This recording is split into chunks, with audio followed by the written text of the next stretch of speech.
ng Executive Department dahil nung isang araw pa sila nagsasabi na hindi daw mag-i-issue ng TRO at hindi raw idedeklarang unconstitutional ng Korte Suprema yung 2025 budget. Duterte tinawag na tagapagpakalat ng fake news, Attorney Vic Rodriguez bumanat.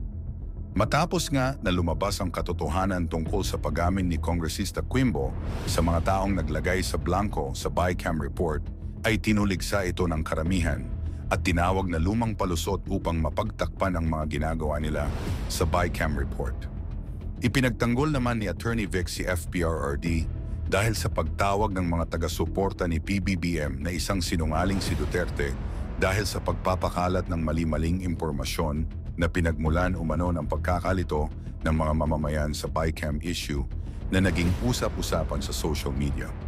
Sa ginawang interview kay Attorney Vic Rodriguez, sinabi niya dito na merong ebidensya si FPRRD at kanilang kampo bago ito nagsalita at inilabas sa SOCMED.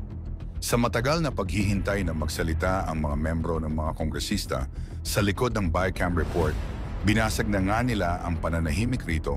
Sa ginawa nilang press conference, dinepensahan nila ang national budget. Para lang yan, gumawa ka ng schoolwork. Pagka inuumpisahan mo yan, nag-iiwan ka pa ng blanco. Pero pagdating mo na, pag sinubmit mo na yan sa teacher, syempre wala kang sinusumiting may kahit anong blanco.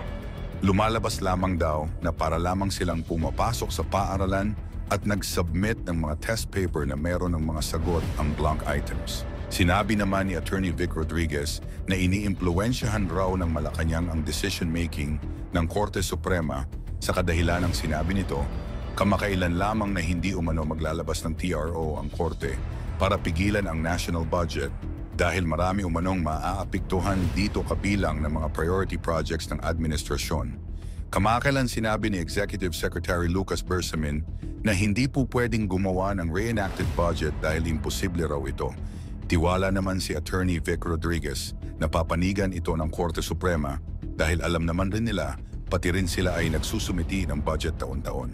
Tiwala naman si Attorney Vic sa kakayahan ng mga husgado upang suriin ng maayos ang kanilang petisyon na gawing unconstitutional ang 2025 budget. Ating pakinggan ng mabuti ang pahayag ni Attorney Vic Rodriguez upang mas maunawaan kung ano nga ba ang proseso na dinadaanan ng national budget o General Appropriation Act bago ito pirmahan ni PBBM. Bicameral Conference Committee report. Kaya nga tinatanong natin babae kaya yan? Lalaki kaya yan? Tandem kaya yan ng babae at lalaki o marami sila? Kinakailangan malaman natin at ating panagutin. 28 line items pero pasok dun sa budget yung 6.5 something. Pasok yun. 6.325. Ang problema, hindi na natin alam paanong adjustment ang nagawa, sino ang nagdesisyon. Para lang sa proseso, George, maunawaan ng ating mga kababayan sapagkat talagang ultimo ordinaryong tao nakakatuwa, pinag-uusapan na itong unconstitutional at criminal budget of 2025.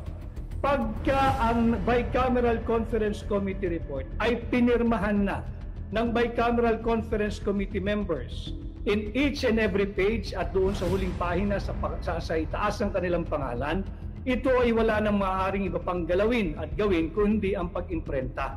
At makikita natin, pinakita rin namin yan nung kami nag-file ng aming petition sa Korte Suprema na ito'y final sa House Bills and Index Service. Pinail nila ng blanco. Ginawa ngayon itong enrolled bill o yung GAB, yung General Appropriations Bill. Yung General Appropriations Bill, sabi ng mga mambabatas, wala raw blanco. Salamat! Inamin nilang walang blanco. Kaya lalong tumitining yung katanungan, sino nag-uno ng mga blanco? Kaninong makating kamay yan na nakialam dyan? O di sa pamagitan po nito, Attorney, ano naman po masasabi ninyo? Purveyor daw, tagapagpakalat daw ng fake news ang dating Pangulong Digong Duterte dahil dito. Wala, nakita naman ng sambayan ng Pilipino, pinakita namin At wala naman kaming sinabing ang blanco yung gaay. Ang blanco ay yung Bicameral Conference Committee report na napakahalaga sapagkat yun ang pundasyon at haligi ng ating taunang budget. Pag wala yung Bicameral Conference Committee report, naging kaugalian na kasi dyan sa Kongreso at sa Senado, Pag wala yung bicameral conference report, wala tayong mabubuong enrolled bill o yung General Appropriations Bill, yung GAB.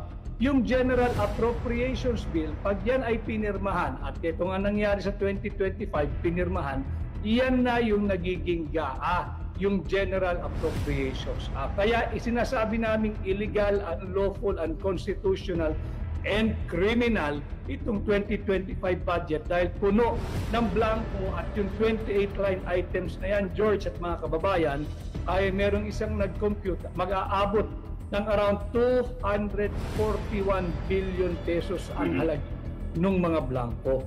Wow, malaki yun correct me if I'm wrong, attorney, sa mga nag-aaral ng batas. Alam po ninyo, sa statutory construction na tinatawag o interpretation, kapag ang isang batas naaprubahan at merong hindi pagkakaintindihan, ang binabalikan ay yung report, ay yung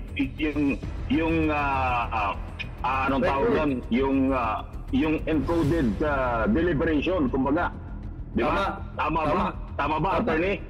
Tama. So, yan yung maaaring balikan kapag nagkagulo ng interpretasyon ng GAA. Tama ba? Yung bicameral report? Tama, George. Tama. Natumbok nyo. At para lalong maintindihan ng ating mga kababayan, pag kayo halimbawa ay bibili ng isang property, kunyari lupa, pag binigyan ka ng isang titulo, original, pero blanco, papayag ka ba? Walang technical description, basta titulo lang. Ang sasabihin sa nagbenta, to follow na lang, boss, yung mga technical description. Papayag ka ba? Paano kung pagbigay ng technical description overlapping sa lupa ng kapitbahay? Di bulilyaso yung binili mo. Ganyan ang ginawa nila sa 2025 budget. Nagbigay titulong blanco. Binigyan ka ng titulo ng lupa na blanco. Paano mo mumuhunan? Paano mo lalagyan ng muhon yung property mo kung walang technical description? Sige nga, yan ang dapat ipaliwanag ng ating mga mambabatas at ng gobyernong ito. Yan. One last point, attorney. Naniniwala po ba kayong papanigan kayo ng Korte Suprema o ano po ang magiging hamon o challenge para sa inyo dito sa ipinasa niyo pong petisyon? Ang hamon, ang pinakamalaking hamon, tila ino-impluwensya ng Executive Department dahil nung isang araw pa sila nagsasabi na hindi daw mag-i-issue ng TRO at hindi raw idedeklarang unconstitutional ng Korte Suprema yung 2025 budget. Yan malinaw na pag-i-impluwensya doon sa decision-making power ng ating hukom, ng ating Korte Suprema. That is encroaching on the judicial authority. Dapat manahimik na lamang sila. And I am confident, together with Congressman Sid Ungab and all other notable lawyers na kasama naming nag-file ng petisyon, na kami ay papanigan ng Korte Suprema sapagkat, George, kahit ang Korte Suprema taon-taon nagsusumiti ng budget, marurunong yung mga yan magpasa ng tamang budget. Never pa yan nagpasa ng kanilang panukalang budget na merong blanco kahit 1 sentimo dahil alam nilang ito ay bawal, alam nilang ito ay kriminal. Kaya ako'y nananalig